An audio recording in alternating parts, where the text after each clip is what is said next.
Gulbarga district की आवाम को एक इम्पोर्टेंट मैसेज दिया जा रहा है। मनूर मल्टी स्पेशलिस्ट हॉस्पिटल की डॉक्टर्स टीम ने अवेयरनेस प्रोग्राम के तहत एक प्रेस मीट की, जिसके अंदर गुलबर्गा डिस्ट्रिक्ट की आवाम को एक इम्पोर्टेंट मैसेज दिया जा रहा है। आइए देखते हैं एक रिपोर्ट।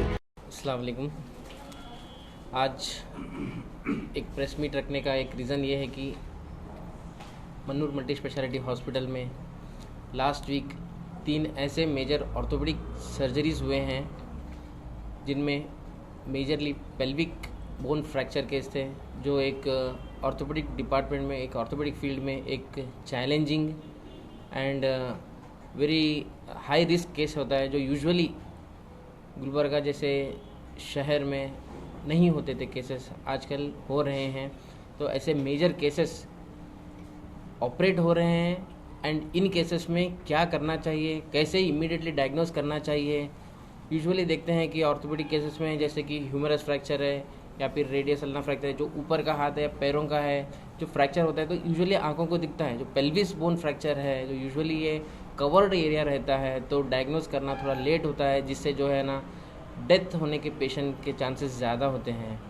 तो ऐसे पेल्विस फ्रैक्चर केसेस में इमीडिएटली कैसे डायग्नोसिस किया जाए और डायग्नोसिस करने के बाद इमीडिएटली क्या करना चाहिए, एंड जब सर्जरी जाता है तो सर्जरी कितना हाई रिस्क होता है, क्यों हाई रिस्क होता है, ये सब चीज़ का एक अवेयरनेस, पेल्विस फ्रैक्चर केसेस का एक अवेयरनेस के लिए हम आज ये प्रेस मीट रखे हैं। तो इस चीज़ के बारे में डिटेल डिस्कशन करेंगे हम। एंड ये जो 3 केसेस हमारे पास जो ऑपरेट किए हैं हम, ये तीनों एक टाइप जब आए थे तो they were very very in bad condition, क्योंकि इंटरनल जब पेल्विस फ्रैक्चर होता है तो इंटरनल ब्लीडिंग होता है, जो बीपी कम हो जाता है उससे, तो पेशेंट अनस्टेबल रहते हैं। एंड इस केसेस को इमीडिएटली हमको ओटी शिफ्ट करना होता है। अगर पेशेंट स्टेबल नहीं है, काफ़ी वाइटल्स बहुत ही ज़्यादा कम हैं, तो उसको पहले स्टेबलाइज करना पड़ता है, फिर इमीडिएटली शिफ्ट करना पड़ता है ओटी को। तो ऐसे तीनों केसेस ऑपरेट हुए हैं and just with in 3 to 4 days patient अभी चल रहा है अच्छे से, तो ये बहुत खुशी की बात है। तो ऐसे केसेस आज मनूर हॉस्पिटल में हो रहा है, तो ये हमारे एक ट्रॉमा टीम की एक बड़ी अच्छी कोशिश से आज ये हम रिज़ल्ट्स दे पा रहे हैं। तो ये केसेस में एनेस्थीसिया के क्या चैलेंजेस रहते हैं, हमारे डॉक्टर अनिल कुनूर सर जो एनेस्थेटिस्ट एंड चीफ इंटेंसिविस्ट हैं वो बताएंगे। एंड इस केस के बारे में details doctor Vivek Viresh, consultant orthopaedic surgeon Manur hospital की तरफ से, ये हर चीज़ आपको बताएंगे। Thank you. Good evening, myself doctor Anil Kumar, मैं चीफ अनेस्थेटिस्ट और इधर का chief intensivist to Manur multi speciality hospital से। एक्चुअली ये जो पेल्विक फ्रैक्चर जो केस है, ये जो मेजर बोन है बॉडी का, एक जैसे हाथ पैर, जो सर कह रहे थे हाथ पैर टूटे तो हमको एक्सटर्नली दिख के आता है। जो पेल्विक फ्रैक्चर पेशेंट जब हमारे पास जो कैजुअलिटी को आए थे, उसमें जो एक फीमेल है, जो थर्ड केस है, जो फीमेल है, शी इज़ वेरी फैट, बहुत मोटी, इसमें वेल बिल्ड था, बहुत फैट होने के वजह से उनमें ऐसे चीज़ों में दिख के नहीं आता यूजुअली। सो कंटिन्यूस पेशेंट को जब हम कैजुअलिटी में देखे, सब देख रहे हैं कि बीपी पिकअप नहीं हो रहा है। ये कॉज क्या हो सकता है? जब हम overall head to toe examine जब बॉडी करें, जो पेल्विक बोन का जो स्ट्रक्चर है इटसेल्फ इज ए वाइड, और इसमें इतना कैपेसिटी रहता है कि ब्लड जो भी जाता है वो दिख के नहीं आता है। इट्स ए बिना देख के हमको डायग्नोस करना itself is a challenging in pelvic fractures. So हम देखते कि जब टेस्ट करें, एग्जामिन करें, देन हार्ड जब प्रेस करते तो हार्ड क्रैकिंग साउंड आता है या डिस्प्लेसमेंट हमको फील होता है बाहर से देखने के बाद। तो वो जो है रोल आउट करने के लिए इमीडिएटली एक्सरे लिए, जो सीटी स्कैन के लिए अर्जेंटली भेजे, तो देखा तो बिग पेल्विक फ्रैक्चर जो स्ट्रक्चर्स टूटे हुए, जो डिटेल में सर आपको बताएंगे कि कहाँ टूटे थे, क्या हुआ था एक्चुअल एग्जैक्टली।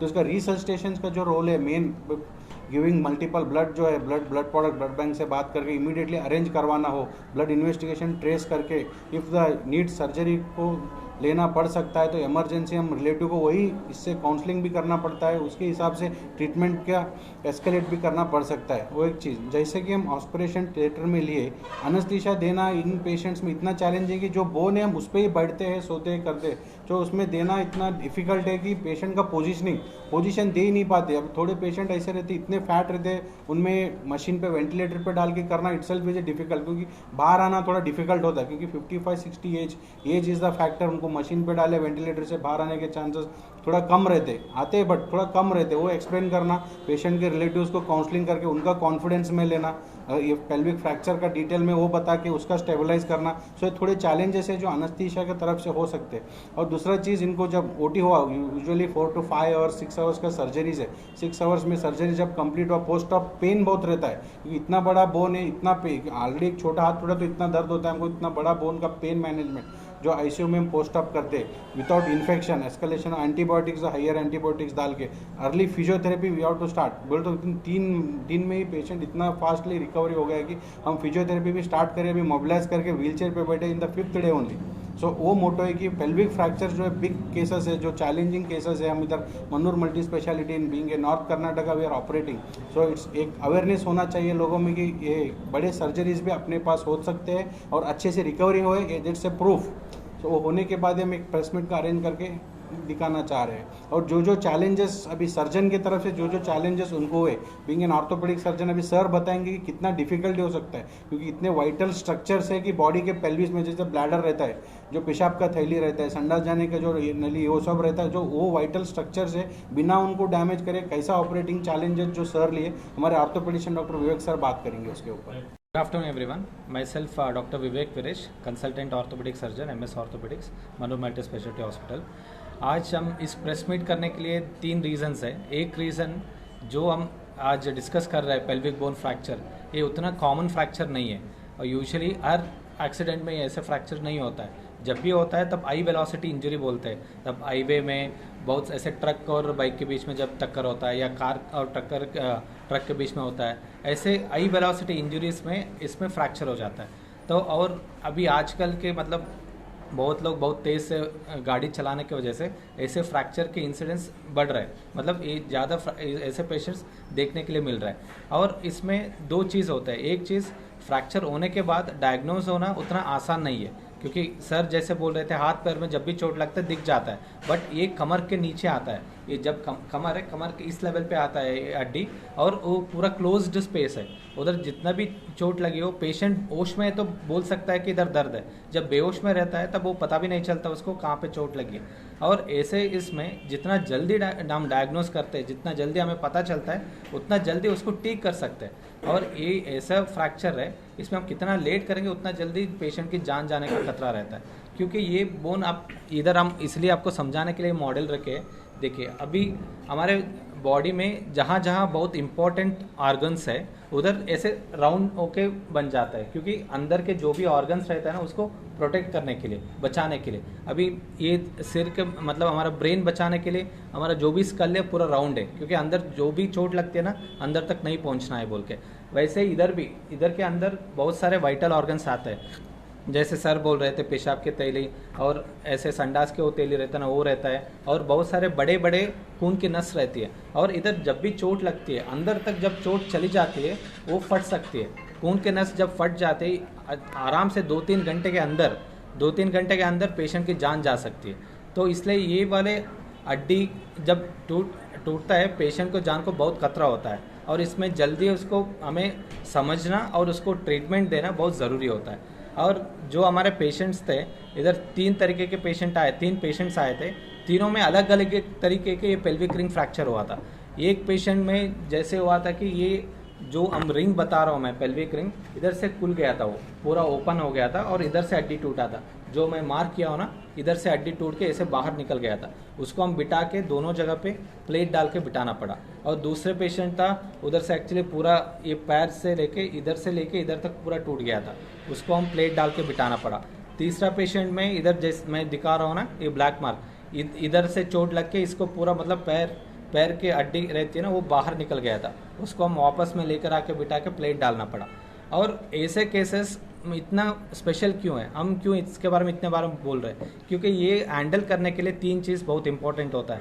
एक है एक्सपर्ट टीम, इसको हैंडल करने के लिए, इसके लिए स्पेशल ट्रेनिंग चाहिए। वो ट्रेनिंग हमारे पास है, क्योंकि मैं जहाँ से सीख के, मैं all India institute of medical science Delhi से इसके बारे में 1.5 साल सीख के आया, तो उस ट्रेनिंग के सहारे में मैं ये सर्जरी कर पा रहा हूँ। और दूसरी चीज़, वही ऑपरेशन करने के लिए बहुत अच्छा ओटी सेटअप और हॉस्पिटल बैकअप चाहिए, वो हॉस्पिटल हमारे सर के पास है इस हॉस्पिटल में। और तीसरी चीज़, जो भी इसमें क्रिटिकल कंडीशंस रहते हैं इसको हैंडल करने के लिए आईसीयू और अनस्थीसिया के बैकअप बहुत अच्छे बैकअप चाहिए, वो डॉक्टर अनिल सर हमें दे रहे हैं। ये तीनों चीज़ मिल के हम ये वाले सर्जरी कर पा रहे हैं। और ये सर्जरी के बारे में इतने क्यों बोल रहे हैं क्योंकि इसके पहले बहुत सारे पेशेंट्स जब भी ऐसे चोट लगता था डॉक्टर्स देखते थे एक्सरे में देख के ये इधर नहीं होता, आप जाओ हैदराबाद लेकर जाओ या बेंगलोर लेकर जाओ या दूसरे सोलापुर लेकर जाओ, ऐसे भेज देते। और ऐसे केसेस में उतना दूर तक जाके सर्जरी कराने तक आधे से आधे पेशेंट मर जाते थे।